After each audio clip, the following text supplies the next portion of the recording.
ونستعينه ونستغفره ونؤمن به ونتوكل عليه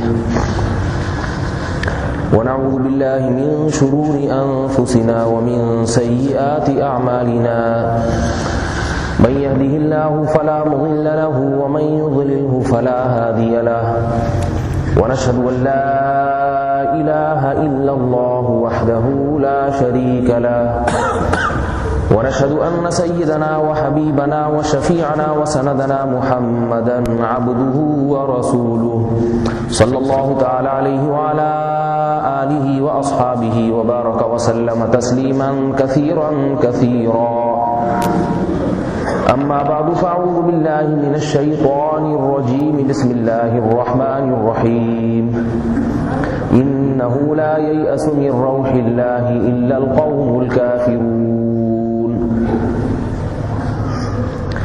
وقال الله تبارك وتعالى في مقام آخر ما أصاب من مصيبة إلا بإذن الله ومن يؤمن بالله يهدي قلبه وقال النبي صلى الله عليه وسلم الكيس من دان نفسه وعمل لما بعد الموت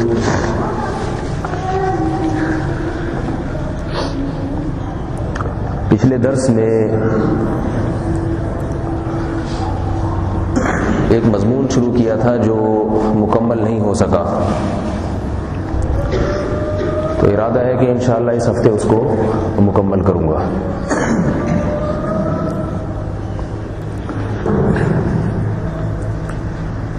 جب انسان اللہ کی نافرمانی کرتا ہے اور فطرت کے راستے سے ہٹتا ہے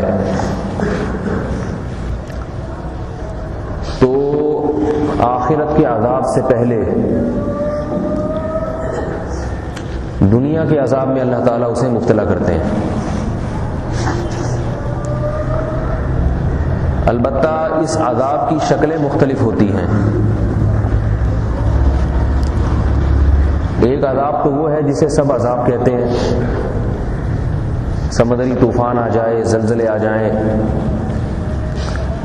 بارش بے لگام ہو جائے، یہ وہ عذاب ہے جو ہر شخص اپنی آنکھوں سے دیکھتا ہے اور اس کو قدرتی آفت کہا جاتا ہے۔ اور ایک عذاب کی ایسی قسم ہے کہ سب حالات ٹھیک ہو، سب کچھ ٹھیک ہو، پھر بھی انسان پریشان ہو، یا حادثہ بہت معمولی سا پہنچا مگر پریشان بہت زیادہ ہو گیا۔ عذاب کی یہ جو قسم ہے یہ بہت ہی خطرناک ہے، اور آج اس عذاب میں ہر دوسرا تیسرا آدمی مبتلا ہے۔ میں نے پچھلے جمعے عرض کیا تھا کہ ڈپریشن کا جو لفظ ہے نا، ڈپریشن، یہ لفظ عربی لغت میں اور اردو میں بھی نہیں ہے۔ یہ ایک بیماری ڈپریشن آج کل بہت ہے۔ جناب کو بیماری کیا ہے جی؟ شوگر کا مرض ہے، سمجھ میں آتی ہے بھائی میٹھا نہیں کھا سکتے، ان کے جسم میں مٹھاس کو ہضم کرنے کی صلاحیت ختم ہو گئی ہے۔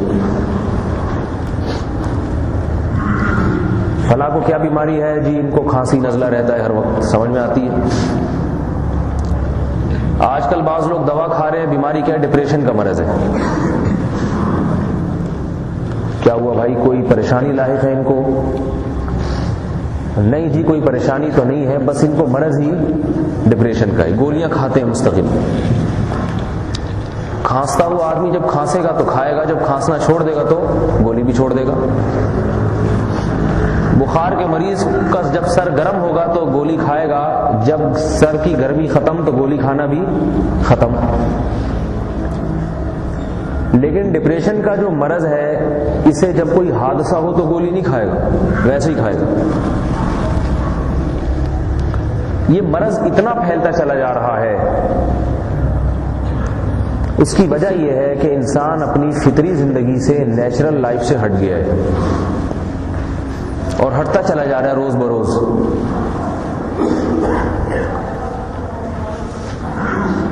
اللہ تعالیٰ نے جس مخلوق کو بھی پیدا کیا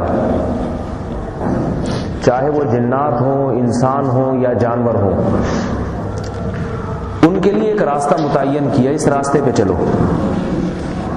الذی احسن کل شیء خلقہ ثم ہدی، احسن کل شیء خلقہ ثم ہدی، فرمایا ہم نے ہر چیز کو بہترین انداز سے بنایا، پھر اسے ایک راستے پہ چلا دیا ہے، وہ اس راستے سے ہٹتے نہیں ہیں۔ لیکن انسان کے بارے میں فرمایا، تمام مخلوق کے بارے میں ثم ہدی، ایک راستہ دیا ہے جس پہ وہ چل رہے ہیں۔ بکری نے جس راستے پہ چلنا ہوتا ہے، جو اس کا لائف سٹائل ہزاروں سال پہلے تھا آج بھی وہی ہے، کبھی بدلا اس کا، جو کچھ تبدیلی آئی، دنیا نے اتنی ترقی کی، مگر جو 3000 پہلے کی بکری کا اسٹائل تھا آج بھی وہی خوراک، رہائش کا وہی طریقہ۔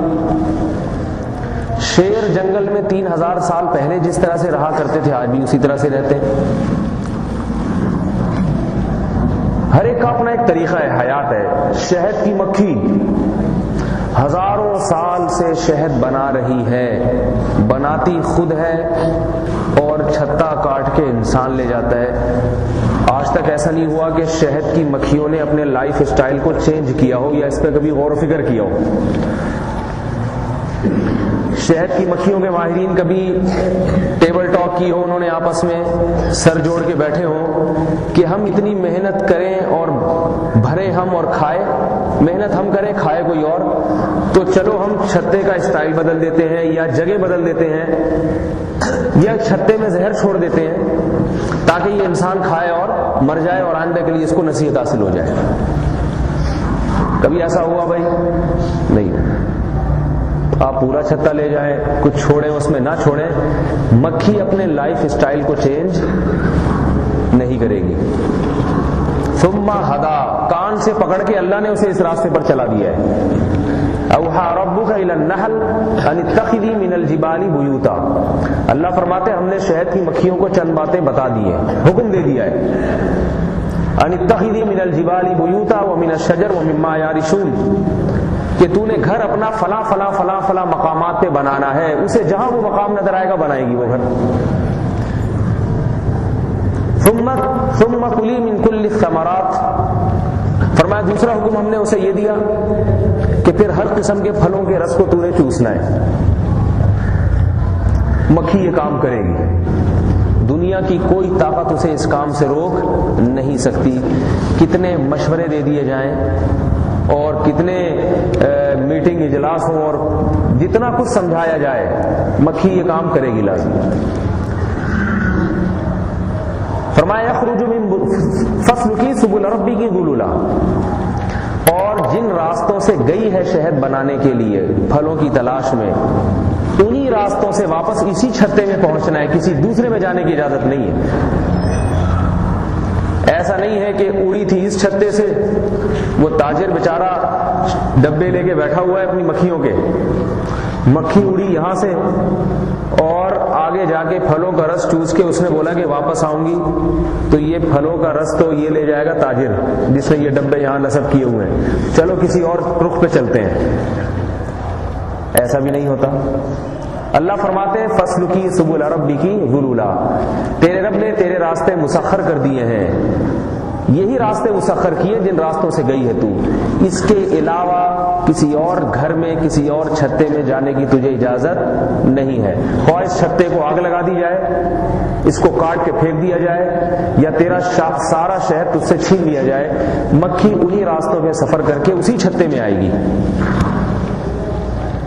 احسن کل شیء خلقہ، فرمایا ہر چیز کو بہترین انداز سے بنایا بڑا بہترین۔ کیا مطلب؟ جس سے جو کام لینا تھا اسے پورا اسی حساب سے ڈیزائن کیا گیا ہے۔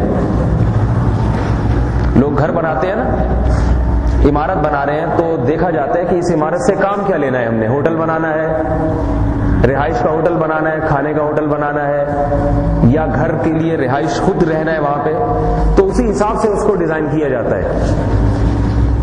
اگر آپ نے رہائش کا ہوٹل یا چائے کا ہوٹل کھولا اور عمارت آپ نے ایسی بنائی، اس میں ایک بیت الخلا بھی ہے، غسل خانہ بھی بن رہا ہے اس میں، اور صوفے بھی لا کے رکھ دیے، تو لوگ کہیں گے بھائی بنا کس کام کے لیے رہا ہے؟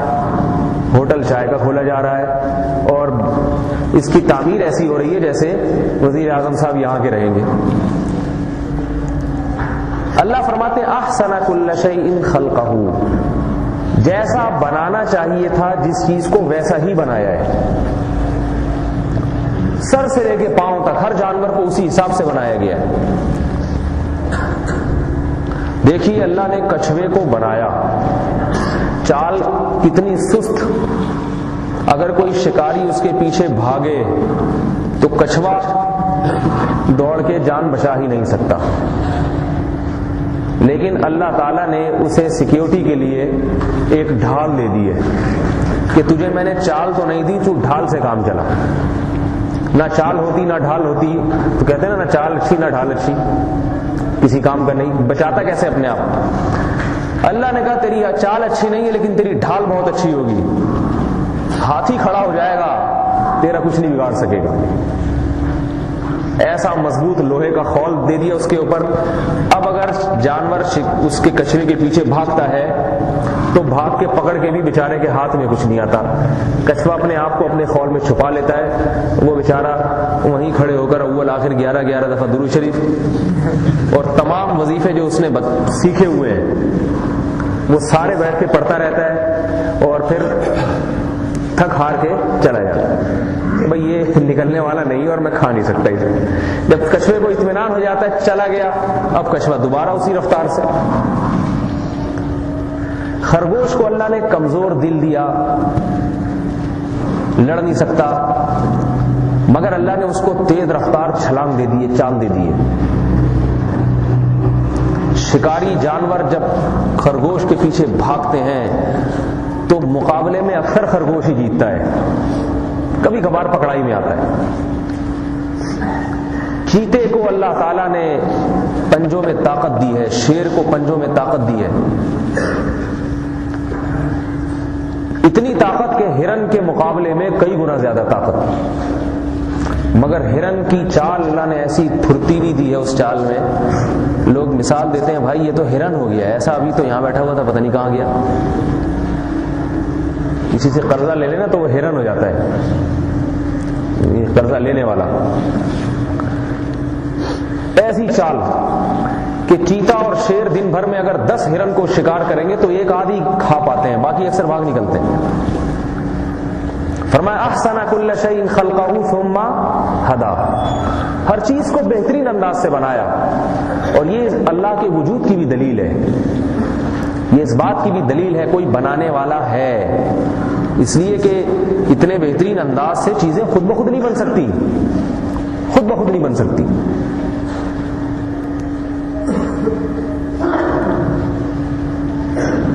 خرگوش جب بل بناتا ہے، دیکھیے کام اللہ نے اس کے ذمے کیسے لگایا، سرنگیں بنانا۔ آپ ایک مزدور کو کدال دیں اور کہیں کہ بھائی یہ سرنگ 3 فٹ 4 فٹ کھودو، تھوڑی دیر میں اتنا گندا میلا ہو جائے گا کہ نہانے سے کام نہیں چلے گا، سروس کروانی پڑے گی اس کی، اتنا میل اس کے جسم پہ اڑ جاتا ہے۔ کیا خیال ہے؟ خرگوش کا تو کام ہی ہے یہ سارا دن، اس نے تو لمبی لمبی سرنگیں بنانی ہیں۔ اگر اس کا جسم بھی اتنا گندا ہوتا تو خرگوش تو بیچارہ سارا دن نہانے دھونے میں ہی گزارتا، سرنگ نہ بنا سکتا۔ اللہ تعالیٰ نے خرگوش کو پاؤں ایسے دیے اور سرنگ بنانے کا طریقہ ایسا سکھایا ہے کہ لمبی لمبی سرنگیں بناتا ہے، مگر سفید رنگ کا خرگوش سرنگ بنانے کے بعد اسی طرح سفید نظر آئے گا، ایک داغ نہیں ہوگا اس کی کھال پہ، مٹی میل کچیل کا ایک داغ دھبا نہیں ہوگا، بالکل جیسے سرنگ بنانے سے پہلے تھا سرنگ بنانے کے بعد۔ کام اللہ نے ایسا دیا ہے۔ احسن کل شیء، ہر چیز کو بہترین انداز سے بنایا اور جس راستے پہ چلانا تھا اس پہ چلا دیا، کان پکڑ کے چلا دیا زبردستی۔ جانور چونکہ اس فطرت پہ ہمیشہ چلتے رہتے ہیں جس فطرت پہ اللہ نے چلایا، لہذا جانوروں کی زندگی ہمیشہ پرسکون ہوتی ہے. بھوک سے مرتے ہیں جانور قحط اگر پڑ جائے، سردی سے مر جائیں گے اگر گرمی کا انتظام نہ ہو، لیکن آج تک کوئی جانور ٹینشن سے نہیں مرا. کبھی سنا آپ نے بھینس ڈپریشن کی مریض ہے؟ سنا آپ نے؟ خودکشی کر لی بھینس نے، گدھا کھمبے سے چپک گیا، کبھی سنا ہے آپ نے؟ حالانکہ حادثات جانوروں کے ساتھ بھی ہوتے ہیں، جسمانی حادثات بھی ہوتے ہیں، اور بعض دفعہ جانور بچہ دیتا ہے، اس سے بچہ چھین لیا جاتا ہے، 2-4 دن روتا پیٹتا بھی ہے، وہ غم بھی ہوتا ہے، تکلیف بھی ہوتی ہے، پریشانی بھی ہوتی ہے، مگر کوئی جانور ڈپریشن کا مریض نہیں بنتا مستقل کہ آپ اپنی بکری کو لے کے جا رہے ہیں ڈاکٹر صاحب کے پاس، ڈاکٹر صاحب ڈپریشن کی مریض ہے. ڈاکٹر پوچھ رہا ہے بھائی کیا بیماری ہے؟ کھانسی ہے، جلاب لگے ہوئے، کیا آپ کہہ رہے ہیں؟ ڈاکٹر صاحب ڈپریشن کی مریض ہے. کبھی ایسا ہوا؟ جانور نہیں، انسان ہر دوسرا تیسرا آدمی ڈاکٹر صاحب کے پاس جا رہا ہے. تو بھائی یہ ڈپریشن کا مرض پیدا کیوں ہو رہا ہے؟ پریشانی، دل میں بے سکونی پیدا کیوں ہو رہی ہے؟ وجہ اس کی یہ ہے کہ جانور کو تو اللہ نے خود چلا دیا، انسان کو اللہ نے خود نہیں چلایا، صرف دکھایا ہے، چلایا نہیں. دکھایا ہے کہ یہ نیچرل راستہ ہے، یہ فطری راستہ ہے، یہ سیدھا راستہ ہے اور یہ غلط راستہ ہے. وَهَدَيْنَاهُ النَّجْدَيْنِ، فرمایا ہدیناہ النجدین، ہم نے انسان کو دکھائے ہیں النجدین، 2 راستے. کسی جانور کو 2 راستے نہیں دکھائے اللہ نے.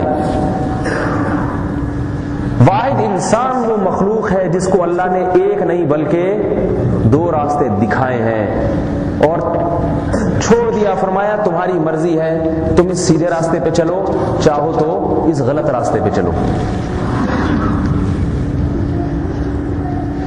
اور دوسرے حیوانات کے بارے میں تو فرمایا احسن کل شیء خلقہ، ہر چیز کو بہترین بنایا. لیکن انسان کے بارے میں فرمایا لقد خلقنا الانسان فی احسن تقویم، ان تمام بہترین مخلوق میں بھی انسان کو ان سے بھی زیادہ بہترین بنایا ہے. تو بھائی اسے تو بے سکون ہونا ہی نہیں چاہیے تھا. جس مشین کو اتنے اہتمام سے بنایا گیا ہو اسے خراب نہیں ہونا چاہیے، لیکن سب سے زیادہ یہ انسان ہی کی مشین خراب ہو رہی ہے، جسمانی اعتبار سے بھی اور روحانی اعتبار سے بھی. بیماریاں جتنی انسانوں میں ہیں اتنی حیوانات میں نہیں ہیں. طبی عمر کو پہنچنے سے پہلے ہلاکتیں جتنی انسانوں میں ہیں حیوانات میں نہیں ہیں. جانور کو چھوڑ دیں اپنی عمر پوری کر کے مرے گا، انسانوں میں آج کوئی اپنی عمر پوری کر کے مرتا ہی نہیں ہے. کوئی دیکھا آپ نے 80 سال 85 سال؟ کوئی اتفاق سے کوئی ہوتا ہے 80 سال کے، 60 سال 65 سال، اس کے بعد ختم. تو وجہ اس کی کیا ہے؟ اللہ فرماتے ہیں ہدیناہ النجدین، ہم نے انسان کو 2 راستے دکھائے ہیں. ایک راستہ فطرت اللہ التی فطر الناس علیہا، فرمایا وہ فطرت اور وہ نیچرل راستہ ہے جس فطرت پہ اللہ نے تمہیں بنایا ہے، پیدا کیا ہے، ڈھالے گئے ہو جس پہ تم. ایک چیز ڈھالی جائے نا جس سانچے کے مطابق، وہ اسی سانچے میں آ سکتی ہے. اس کو آپ کسی اور سانچے میں ڈالیں گے تو ڈھلے گی نہیں. پیکنگ آج کل دیکھیں، پیکنگ آ رہی ہوتی ہے مختلف چیزوں کی، بھئی یہ پیکنگ فریج کی ہے، یہ پیکنگ اس طرح کی ہے. اس طرح کی پیکنگ اتار کے آپ اس میں اوون گھسانے کی کوشش کر رہے ہو تو یا تو اوون خراب ہو جائے گا یا وہ پیکنگ ٹوٹ جائے گی. اللہ فرماتے ہیں انسان کی جو پیکنگ ہے فطرت اللہ، فطرت کا معنی ہوتا ہے پیدا کرنا. جس پیکنگ پہ میں نے پیدا کیا ہے انسان کو، جس سانچے میں اس کو اپنے آپ کو ڈھالنا پڑے گا، وہ سانچہ اللہ کا دین ہے، اللہ کا راستہ ہے، اسلام ہے. اگر اس نے اپنے آپ کو اسلام کے علاوہ کسی اور سانچے میں ڈھالنے کی کوشش کی تو یہ ٹوٹ پھوٹ کا شکار ہو جائے گا، سکون نہیں مل سکے گا اس کو. آج کے انسان سے جو بہت بڑی اور انتہائی سنگین غلطی ہو رہی ہے وہ غلطی یہ ہے کہ انسان اللہ کی طرف سے متعین کردہ راستے سے ہٹ رہا ہے. اور عجیب حماقت در حماقت یہ کہ اس راستے سے ہٹ کے اس غلط راستے میں سکون بھی تلاش کر رہا ہے، یہ اس سے بڑی حماقت۔ ایک آدمی زہر کھا رہا ہو یہ تو حماقت ہے، اور یہ سمجھ رہا ہو کہ اس زہر سے مجھے شفا ملے گی، یہ اس سے بڑی حماقت۔ نہیں آ رہی میرا خیال ہے بات سمجھ، دو چار حضرات ہی کی آ رہی ہے، باقی تو وہی بات ہے، ایسا لگ رہا ہے میں ٹی وی میں آ رہا ہوں۔ ٹی وی میں تو دیکھتے رہتے ہیں نا ایسے کر کے، نہ گردن ہلاتے ہیں، نہ ایسے نہ کچھ بھی نہیں۔ تو بھائی جو جتنا ہٹے گا، اگر کوئی مکمل فطرت کے راستے سے ہٹ گیا ہے مکمل بے سکون، کوئی تھوڑا ہٹے گا تو تھوڑا بے سکون ہوگا۔ ایک گناہ بھی اگر کوئی کرے، ایک گناہ بھی، معمولی سی برائی بھی کرے، اس معمولی سی برائی سے بھی معمولی سا بے سکون بہرحال ہو جاتا ہے۔ جتنا تگڑا گناہ اتنی ہی زیادہ بے سکونی۔ گناہ کہتے ہیں فطرت کے راستے سے ہٹنا۔ اللہ نے صرف اور صرف اسلام کو فطرت کا راستہ قرار دیا ہے، اسلام کے علاوہ کسی اور راستے کو فطرت کا راستہ قرار نہیں دیا۔ اور اللہ فرماتے ہیں وَمَنْ أَصْدَقُ مِنَ اللَّهِ قِيلًا، اللہ سے زیادہ کس کی بات سچی ہو سکتی ہے؟ جو بنانے والا ہے اس سے بہتر کون جان سکتا ہے کہ کون سا راستہ درست ہے؟ آج ہمارا نوجوان طبقہ وہ داڑھی منڈانے میں سکون محسوس کرتا ہے، وہ زنا میں اور شراب میں سکون محسوس کرتا ہے، وہ والدین کی نافرمانی میں سکون محسوس کرتا ہے، حلال و حرام کی پرواہ کیے بغیر دولت کمانے میں سکون محسوس کرتا ہے۔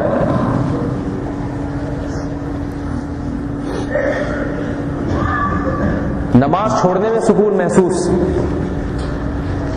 اور جو دیندار طبقہ ہے اس پر ہنستے بھی ہیں، کہہ رہے ہیں بھائی دنیا تو انجوائے کرنے کی جگہ ہے، انگریز کہتے ہیں نا انجوائے کرو۔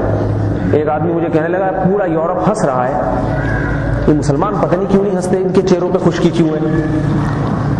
ایک صاحب امریکہ سے آئے تو کہنے لگے یورپ پورا ہنس رہا ہے، انگریز بات کرنے سے پہلے ہنستے ہیں، جیسے ہمارے یہاں وظیفے میں اول دفعہ درود شریف پھر آخر میں درود شریف، انگریز ہر بات کرنے سے پہلے ہنسے گا، پھر بات کرنے کے بعد ہنسے گا، درمیان میں بھی ہنسے گا۔ کہہ رہے ہنس رہے ہیں سب، مزاحیہ پروگرام بھی بہت بناتے ہیں ہنسی مذاق کے، تو یہ زندہ دل ہونے کی علامت ہے۔ میں نے کہا اتنا ہنس رہا ہے تو اتنی خودکشیاں کیوں کر رہا ہے پھر؟ اور یہ بہت ہنسنا یہ تو بے سکونی کی علامت ہے، اس لیے کہ اس کو ہنسے بغیر سکون نہیں ملتا۔ ہماری پیشانی پر 10 لکیریں ہوں پھر بھی سکون سے بیٹھے ہوں گے، کوئی الٹی سیدھی حرکت کرنے کی کوشش نہیں کریں گے۔ وہ جو اچھل رہے ہیں نا اتنے زیادہ، یہ اچھلنا ہی بے سکونی کی علامت ہے۔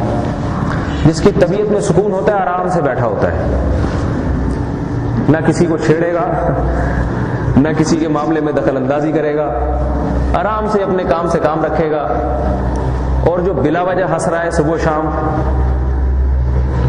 اور اپنے آپ کو خوش رکھنے کے لیے مصنوعی چیزوں کے سہارے لے رہا ہے، تو یہ تو میرے بھائی خود بے سکونی کی علامت ہے۔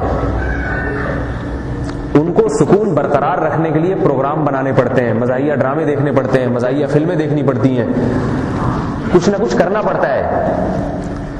روزانہ لائف سٹائل کو چینج کرتے ہیں، وہ آج یہ والا فیشن کل دوسرا فیشن، اس سے دل بھر گیا اب دوسرا ہونا چاہیے ورنہ مر جائے گا خودکشی کر کے، اتنی بے سکونی۔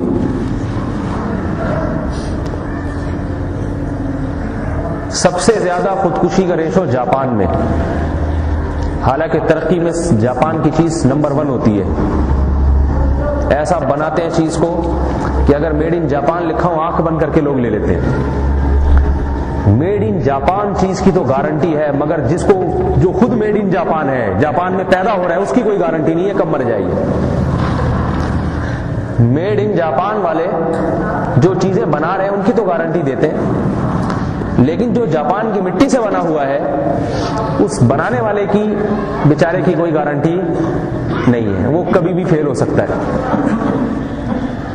ایک صاحب مجھے کہنے لگے کہ اگر ایک پاکستان میں کسی عورت کا بچہ میڈیکل کالج میں ایڈمیشن میں 1 نمبر سے رہ جائے تو پاکستانی ماں کیا کرے گی؟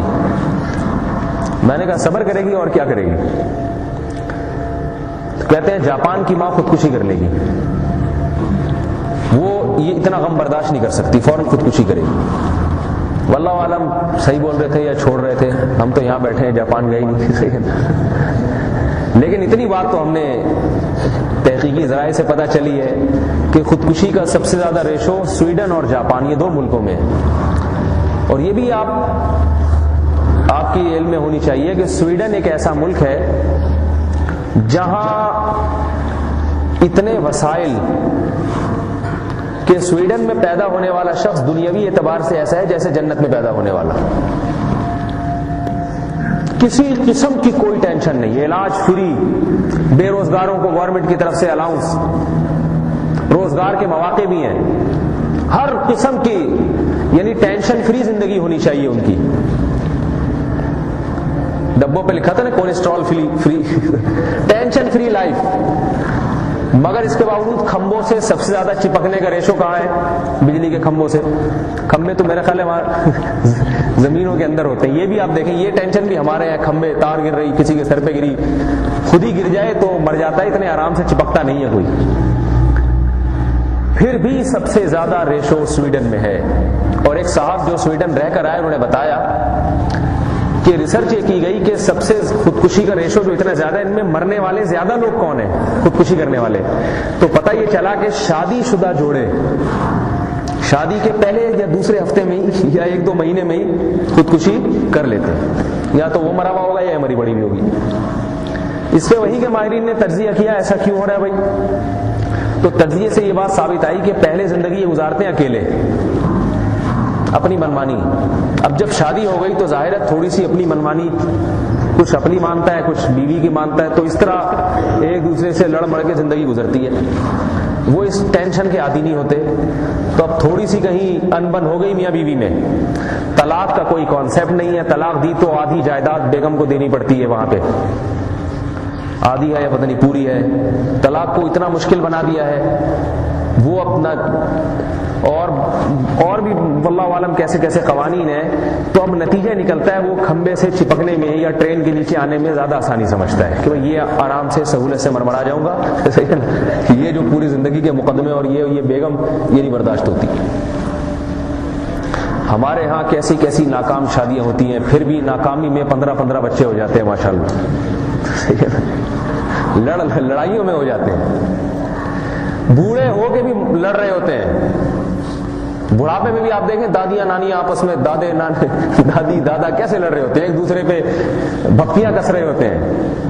دادی بڑھاپے میں کہہ رہی ہوتی ہے تمہارے دادا کی طرف سے مجھے ملا کیا ہے، ساری زندگی مجھے ترسا کے رکھا انہوں نے، وقت پہ آٹا نہیں لا کے دیتے تھے۔ دادی بول رہی ہوگی دادا کے بارے میں، دادا پھر دادی کی شکایتیں کر رہا ہوگا، اسے میں لے کر آیا تھا، لائی کیا تھی، چند چیتھڑے لائی تھی اپنے ساتھ جہیز میں، اس کے باپ نے دیا کیا تھا۔ باتیں ایسی کر رہی ہے جیسے باپ نے سونے میں تول کے بھیجا ہو۔ آدمی حیران ہوتا ہے یہ 90 سال کی عمر میں لڑ رہے ہیں، تو جوانی میں عالم شباب میں لڑائی کا کیا عالم ہوگا، مگر لڑ کے پھر بھی ٹائم پاس کر لیتے ہیں۔ یہ سوچتے ہیں بھائی چلو بس مقدر میں لکھ دیا اللہ تعالیٰ نے، گزارا کرو، یہ دنیا اصل جگہ نہیں، اصل آخرت ہے۔ انگریز اس قسم کی ٹینشنیں نہیں پالتا بھائی، وہ کہتے ہیں یہ دنیا جب مزوں کی جگہ ہے تو مزہ مجھے آ کیوں نہیں رہا، مجھے مزہ آنا چاہیے، مجھے کیوں نہیں آ رہا مزہ، زندگی میری پھیکی کیوں ہو رہی ہے، مزہ آنا چاہیے، نہیں آیا تو میرا پیدا ہونے کا فائدہ نہیں ہے۔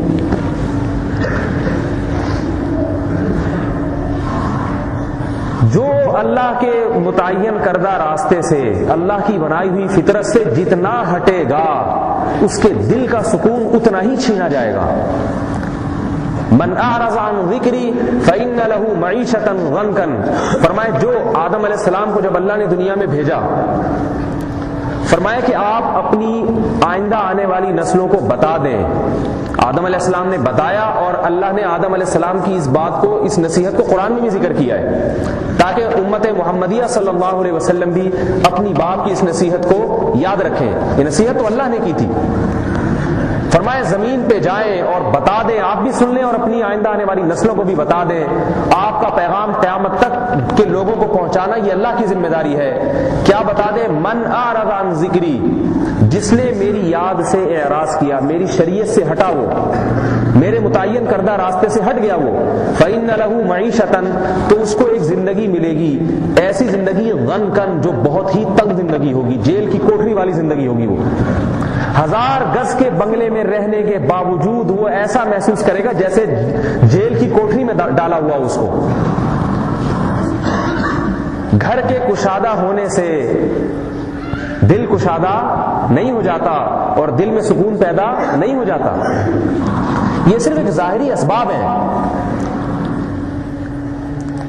من اعرض عن ذکری فإن له معیشة ضنکا، فرمایا جو بھی میری یاد سے اعراض کرے گا، یاد سے اعراض کرنے کا مطلب کیا ہے؟ اللہ کی شریعت کو، اللہ کے حکام کو پس پش ڈال دے گا۔ اسے اس بات سے کوئی بحث ہی نہیں ہے کہ یہ حلال ہے یا حرام، اسے اس بات سے کوئی بحث ہی نہیں ہے میرا حلیہ اللہ کی مرضی کے مطابق ہے یا اللہ کی مرضی کے خلاف ہے، اسے اس بات سے کوئی بحث ہی نہیں ہے کہ اللہ تعالیٰ نے میرے ذمے اقربا اور رشتہ داروں کے جو حقوق لگائے ہیں میں وہ پورا کر رہا ہوں یا نہیں کر رہا، اس سے کوئی بحث ہی نہیں۔ انگریزوں کیا ہوتی ہے ایسی کوئی بحث؟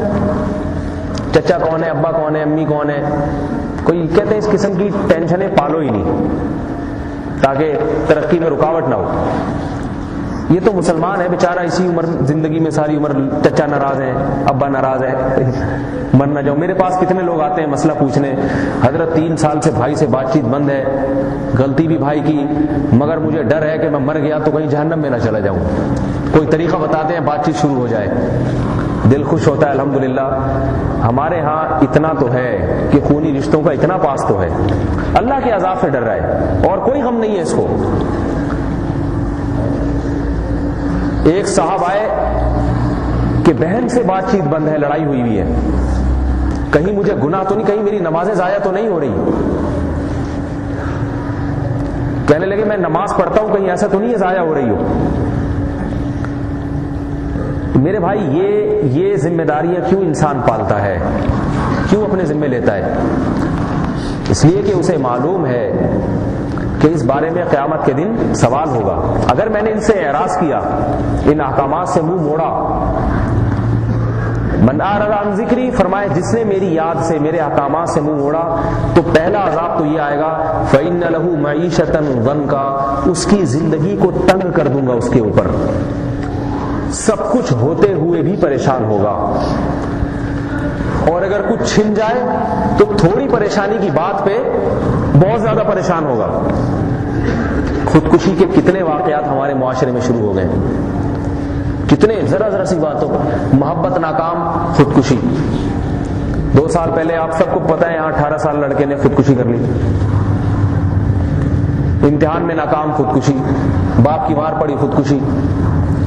یاد رکھو خودکشی کرنے والا قابل ترس نہیں ہے۔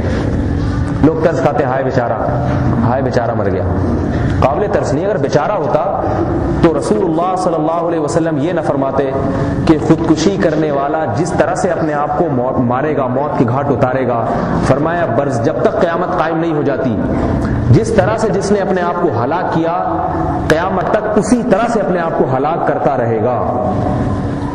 صحیح بخاری صحیح مسلم کی حدیث ہے۔ فرمایا آگے نبی علیہ السلام نے تشریح بھی کی ہے، اجمالی بات کر کے چھوڑا نہیں ہے، آگے تشریح فرمائی، پس جس نے اپنے آپ کو آگ میں جلا کے مارا، قیامت تک آگ میں جلتا رہے گا۔ پھر حساب کتاب تو پھر قیامت کے بعد شروع ہوگا اس کا، وہ الگ ہے، اس میں اللہ کی طرف سے معافی ہوتی ہے یا عذاب کا فیصلہ ہوتا ہے، یہ ایک الگ بات ہے۔ برزخ کا عذاب تو یہ ہے، فرمایا جس نے اپنے آپ کو پہاڑ سے گرا کے مارا، برزخ میں ایسا ہی ہوگا، اس کے لیے پہاڑ قائم کیا جائے گا جس سے اپنے آپ کو گرائے گا، مرے گا، پھر اللہ زندہ کریں گے، پھر پہاڑ پہ چڑھائیں گے، پھر گرائیں گے۔ جس طرح سے اس نے اللہ کی نافرمانی کی اور نافرمانی کرتے ہوئے موت واقع ہوئی، قیامت تک اسی طرح سے وہ اپنے آپ کو ہلاک کرتا رہے گا۔ اس کو معمولی جرم، بات بات پہ خودکشی کی دھمکیاں، مسلمان معاشرے میں خودکشی کی بات کرنا یہ تو عقل سے بالاتر ہے. کیسے بات؟ جو خدا کے وجود کا قائل ہو، جس کو پتا ہے کہ ایک طاقت ایسی ہے جو غم دور کرنے میں کسی سبب کی محتاج نہیں ہے. خودکشی غم سے مایوس ہو کے کرتا ہے نا انسان، غم زدہ ہے، پریشان ہو جاتا ہے کہ اب میرے پاس کوئی حل نہیں ہے. کیوں حل نہیں ہے بھائی؟ تیرے پاس نہیں ہے، اللہ کے پاس تو ہو سکتا ہے. یونس علیہ الصلوۃ والسلام تو مچھلی کے پیٹ میں اور سمندر کی تہ میں اور رات کے اندھیرے میں، انہیں وہاں خودکشی کا خیال نہیں آیا کہ میں سسک کے یہاں مچھلی کے پیٹ میں جان دوں گا، بہتر ہے اپنے آپ کو ہلاک کر لو. نہ یہ خیال نہیں آیا وہاں پہ. انہیں پتا تھا اسباب کی دنیا میں بچانے والا کوئی نہیں ہے، لیکن ایک ذات ہے جو مسبب الاسباب ہے. وہ اگر بچانا چاہے گی تو دنیا کی کوئی طاقت مجھے مچھلی کا نوالا بننے نہیں دے گی.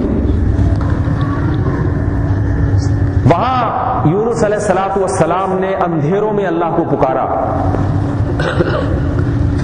اور قیامت تک آنے والے انسانوں کو سبق دے دیا کہ میرے جتنے بھی اگر پریشان ہو جاؤ تو بھی اس حالت میں بھی کس کو پکارو؟ اللہ کو پکارو.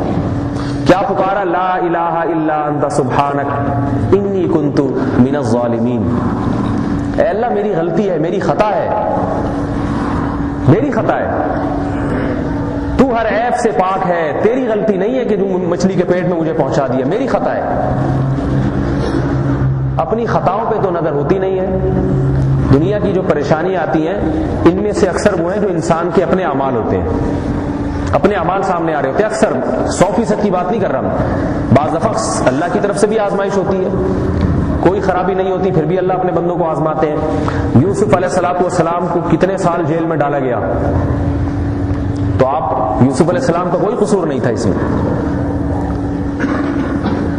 میرے بھائی آج سے ایک بات کا عزم کرو. یہ خبریں چونکہ میرے پاس آ رہی ہیں اس لیے میں نے سوچا آج اس موضوع پر کچھ بولوں گا. میں ایک بات کا عزم کرو، زندگی بھر کبھی بھی خودکشی کا نام زبان سے نہ لے، کیونکہ جو بار بار نام لیتا ہے تو یہ اس کی علامت ہے اس کے دل میں یہ ہلکا معاملہ ہے. تو جو کسی جرم کو ہلکا سمجھتا ہے تو اللہ کی طرف سے اس کی مدد پھر ختم ہو جاتی ہے.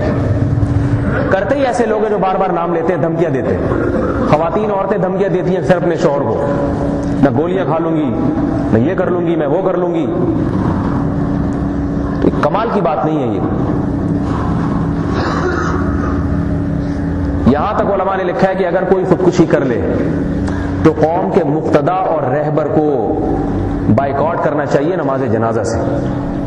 نماز جنازہ پڑھیں، دوسرے لوگ پڑھیں، جو رہبر ہے اس کو احتجاج کرنا چاہیے، نہیں پڑھا ہے وہ نماز جنازہ. اتنا بڑا جرم ہے یہ.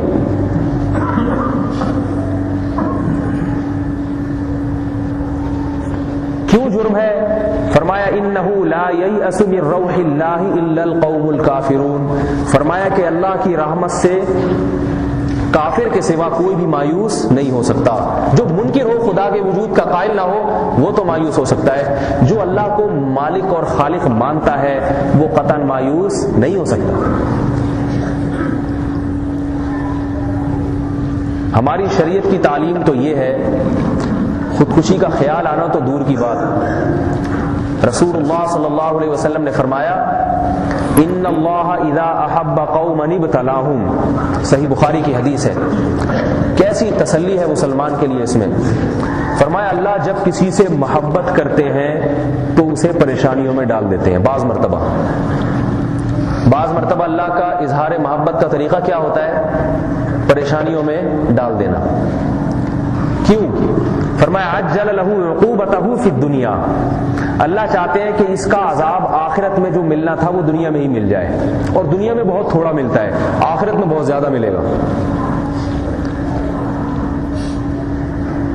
فرمایا فمن صبر فلہ الرضا. پھر ان پریشانیوں میں جو صبر کر لے. صبر کا مطلب یہ نہیں کہ آپ ہائے ہوئے نہ کریں، تکلیف ہوتی ہے تو آدمی چیختا بھی ہے، ہائے ہوئے بھی کرتا ہے. کسی سے پریشانی کو ذکر کر لینا میں بھی کوئی حرج نہیں ہے، غم تھوڑا ہلکا ہو جاتا ہے. صبر کا مطلب یہ کہ ایسی باتیں زبان سے نکالنا جس سے اللہ ناراض ہو، ایسی باتیں نہ نکالیں. یہ کہنے لگے کہ مجھے تو اب خیال آ رہا ہے کہ میں بھی مر جاؤں، مر جاتا تو اچھا تھا، اس غم سے پہلے مر جاؤں تو اچھا ہے۔ یہ وہ بات ہے جس سے اللہ ناراض ہوتا ہے۔ اللہ سے شکایت شروع کر دے کہ اللہ کو میں ہی ملا تھا، اور محلے میں دوسرے نہیں تھے کیا؟ وہ بھی تو دیسی گھی کھاتے ہیں، وہ بھی تو پراٹھے کھاتے ہیں، اٹیک مجھے کو ہونا تھا، میرے تو چھوٹے چھوٹے بچے ہیں، وہ دیکھو ایسے گھوم رہے ہیں۔ بعض لوگ، ایک دیندار آدمی کا بچہ مر گیا، سچا واقعہ سنا رہا ہوں، ایک دیندار آدمی بیچارہ بظاہر تو دیندار ہی تھا، اس کا چھوٹا بچہ اس سے بڑی محبت، وہ مر گیا، تقریباً 10 بلکہ 15-20 سال پرانی بات ہے۔ تو بدبخت کہہ رہا ہے کہ میں ہی ملا تھا اللہ کو بچہ مارنے کے لیے۔ تو میں نے کہا پہلے آدمی نہیں ہے جن کا بچہ مرا ہے، بچے تو بہت سو کے مرے ہیں، لیکن آپ پہلے آدمی ہیں جن کی زبان سے ایسی بات ہم سن رہے ہیں۔ کسی مسلمان کی زبان سے ہم نے ایسی بات نہیں سنی۔ ایسے ایسے لوگ بھی 8 بچے مر گئے ان کے، ایک کر کے صبر کرتے ہیں، اس لیے کہ جب یہ علم ہے انسان کو کہ یہ بچہ ضائع نہیں ہوا، قیامت کے دن سفارش کرے گا، ضائع تھوڑی ہوا ہے۔ رسول اللہ صلی اللہ علیہ وسلم نے فرمایا کہ حمل اگر ساقط ہو جائے تو اس ساقط شدہ حمل کو بھی اللہ حیات دیں گے، اور وہ بھی اپنے والدین کی قیامت کے دن شفاعت کا ذریعہ بنے گا۔ تو میرے بھائی، جو رب پریشانیوں پہ اتنا نوازتا ہو تو اس کے بندے پریشانیوں پہ ڈپریشن کے مریض بننا شروع ہو جائیں تو یہ حماقت اور بیوقوفی کی بات ہوگی یا نہیں ہوگی؟ جو رب، نبی علیہ السلام نے فرمایا کہ مسلمان کو عجبا لامر المومن، صحیح بخاری صحیح مسلم کی حدیث ہے، عجبا لامر المومن، فرمایا مومن کا معاملہ بڑا عجیب ہے۔ ہم میں اور یہودیوں میں فرق ہے الحمدللہ، فرمایا مومن کا معاملہ عام لوگوں کی طرح نہیں ہے۔ عجبا لامر المومن ان امرہ کلہ لہ خیر، فرمایا اس کے ہر کام میں خیر ہے اگر یہ صبر کرے، ہر کام میں خیر ہے۔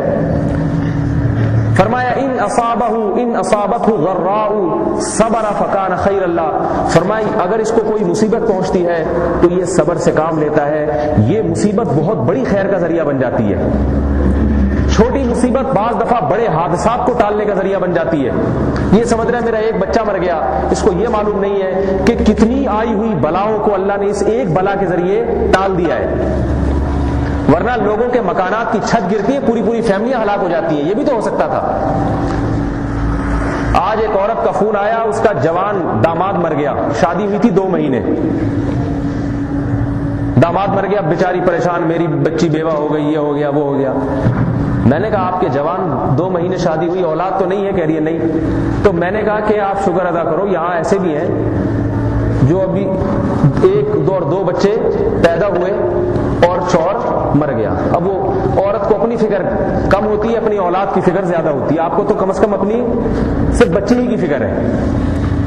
اپنے سے بڑے غم کو انسان دیکھے تو اپنا غم بہت ہی ہلکا ہو جاتا ہے۔ اور دوسری بات یہ کہ ان غموں میں بھی اللہ کی بہت ساری رحمتیں ہو رہی ہوتی ہیں، اس کو بھی دیکھنا چاہیے۔ حضرت یوسف علیہ السلام جب جیل سے نکلے ہیں اور ابا سے ملاقات ہوئی یعقوب علیہ السلام سے، تو یوسف علیہ السلام نے یہ نہیں فرمایا، دیکھیں عجیب بات ہے، یوسف علیہ السلام یہ بھی کہہ سکتے تھے ابا میرے ساتھ کتنی ٹینشن ہوئی، کیسی پریشانیاں ہوئی، میں آپ کو بتا نہیں سکتا، یہ تو اب آپ مجھے بادشاہ بنا ہوا دیکھ رہے ہیں، ماضی جو میرا گزرا ہے میں بتا نہیں سکتا آپ کو کتنا پریشان رہا ہوں۔ پہلے میرے بھائیوں نے میرے ساتھ حسد کیا، حالانکہ میں نے بھائیوں کا کچھ بگاڑا نہیں تھا، پھر بھائیوں نے مجھے کنویں میں ڈال دیا، پروگرام تو پورا مارنے کا تھا، وہ تو اتفاق سے بچ نکلا، میں وہ قافلہ گزر رہا تھا انہوں نے ڈول سے نکال لیا، ورنہ پروگرام تو پورا مارنے کا تھا۔ پھر غلاموں کی طرح مجھے بازاروں میں بیچا گیا، پھر جس بادشاہ کے محل میں میں رہا ہوں وہاں اس کی بیوی سے مجھے زنا کی تہمت لگی، حالانکہ میں پاک دامن تھا، پھر بے گناہ مجھے جیل میں ڈالا گیا، پھر میں نے جو قاصد بھیجا کہ بھائی جیل سے بچاؤ، وہ قاصد بھول گیا، ابا ٹینشن ہی ٹینشن۔ ہم ہوتے تو اس واقعے کو یوں بتاتے، ابا میں نے خیر دیکھی کہاں ہے، تو اب مجھے صدارت کی کرسی ملی ہے اب مجھے ملی ہے، لیکن قرآن نے یوسف علیہ السلام کے الفاظ بیان کیے ہیں.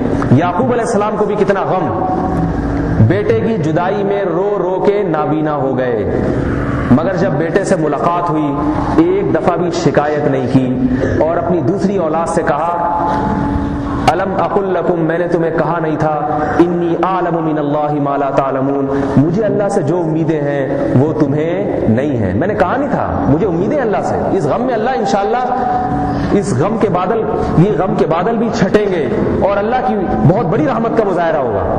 غم کا ذکر نہیں کر رہے، اللہ کی رحمت کا تذکرہ فرما رہے ہیں. اور یوسف علیہ السلام نے کیا فرمایا؟ اے میرے ابا، میرے اللہ نے مجھ پر بڑے احسانات کیے. وقد احسن بی، مجھ پر اس وقت بھی احسان کیا کہ جب شیطان نے میرے اور بھائیوں کے درمیان حسد ڈال دیا تھا، لیکن میرے رب نے احسان کیا، اس حسد کے شر سے مجھے بچایا. کنویں میں ڈلنے کا ذکر نہیں کر رہے، کنویں سے نکلنے کا ذکر کر رہے ہیں. کنویں سے نکالا میرے رب نے مجھے. کتنے کنویں میں پڑ کے ہلاک ہو جاتے ہیں، مگر میرے رب نے مجھے ہلاکت سے بچایا.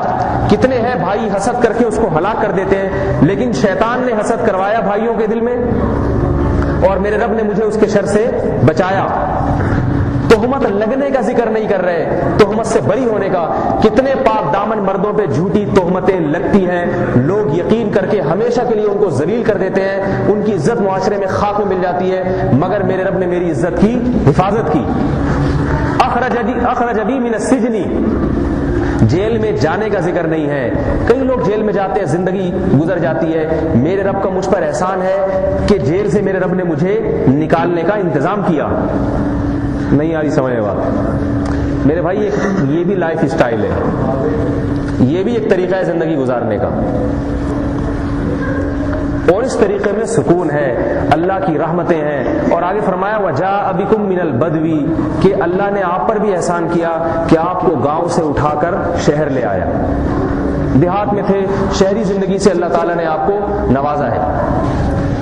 تو انعامات اور احسانات کا جس کی یہ سوچ بن جائے تو انشاءاللہ میرے بھائی پھر اس کو کبھی خودکشی کا خیال نہیں آئے گا. اللہ کے نبی نے فرمایا مسلمان کو کانٹا بھی چبھتا ہے تو بھی اس کے بدلے میں اس کی کوئی خطا معاف ہوتی ہے. تو آج سے اپنے گھروں میں بتا دیں، زبان سے بات ہمیشہ انسان اچھی نکالے. رسول اللہ صلی اللہ علیہ وسلم نے فرمایا، اللہ تعالیٰ فرماتے ہیں انا عند ظن عبدی بی، بندہ میرے ساتھ جیسا گمان کرتا ہے میں اس کے ساتھ معاملات بھی ویسے ہی کرتا ہوں. ایک حدیث سنا کے اپنے درس کو ختم کرتا ہوں.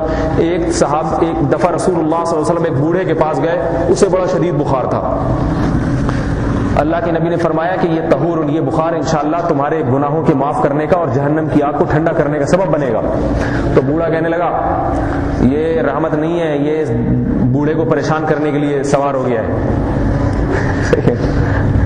تو اللہ کے نبی نے فرمایا اب ایسا ہی ہوگا، جیسا اللہ سے متعلق گمان کرو گے اللہ اپنے بندوں کے ساتھ معاملہ ویسے ہی کرے گا. اگر سمجھتے ہو کہ یہ مصیبت جو ہے یہ اللہ نے تمہیں پریشان کرنے کے لیے تمہارے اوپر نازل کی ہے اور اللہ کو معاذ اللہ تم سے نفرت ہے تو پھر ہوگا ایسے ہی. اور اگر سمجھو کہ بھائی یا تو مجھ سے خطا ہو گئی ہوگی تو اللہ تھوڑی سزا دے کے بڑی معاف کرنا چاہتا ہے. یہ نہیں کہ اللہ سزا دے رہا ہے، سزا نہیں ہے. یہ سزا، گناہ کی سزا دنیا میں برداشت کی نہیں جا سکتی، آخرت میں بھی نہیں برداشت کی جا سکتی، دنیا تو دور کی بات. پریشانی آئی ہے تو بھائی میرا گناہ ہے جس پر اللہ تھوڑی سزا دے کے بڑی کو ٹال رہا ہے. یا مجھ سے گناہ تو نہیں ہوا ہوگا لیکن اللہ تعالیٰ میرے درجات کو بلند کر رہے ہیں. اللہ اپنے بندوں پر مہربان ہے. میرے بھائی جب یہ جذبہ پیدا ہوتا ہے اور یہ انا للہ و انا الیہ راجعون کی دعا بھی کبھی یہی مقصد ہے، ہم اللہ کے لیے اسی کی طرف لوٹ کے جانا ہے. انشاءاللہ ان تمام پریشانیوں کا ثواب اور اس کا بدلہ آخرت میں اللہ تعالیٰ دے دے گا. مسافر خانہ ہے، مزے اڑانے کی جگہ نہیں ہے.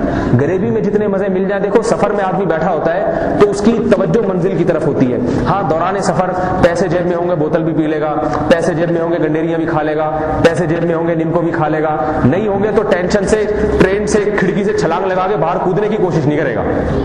آج تک کبھی دیکھا مسافر کو پشاور جا رہا ہے جی یار میرے پاس بوتل خریدنے کے پیسے نہیں ہے، پیپسی، سامنے والا پیپسی بھی پی رہا ہے، برگر بھی کھا رہا ہے اور میں کھا نہیں سکتا، بیٹھنے کی جگہ نہیں ہے. تو آپ پوچھیں بھائی اب تو اتنا پریشان ہے اس کا حل کیا ہے؟ کہہ رہا ہے میں سوچ رہا ہوں ملتان سے گاڑی ذرا کراس ہونا تو آگے صحرا ہے تو میں کھڑکی سے چھلانگ لگا کے نیچے گر جاؤں تاکہ مر جاؤں. لوگ کیا بیوقوف تو یہاں کا تھوڑی ہے، پہنچ جائے گا منزل پہ انشاءاللہ، بوتلیں بھی ہیں، برگر بھی ملیں گے، تیرے پیسے بھی، تو مالدار آدمی ہے، وہاں تیرا بنگلہ ہے، گاڑی ہے، لوگ ریسیو کرنے کے لیے آئیں گے، سب مل جائے گا.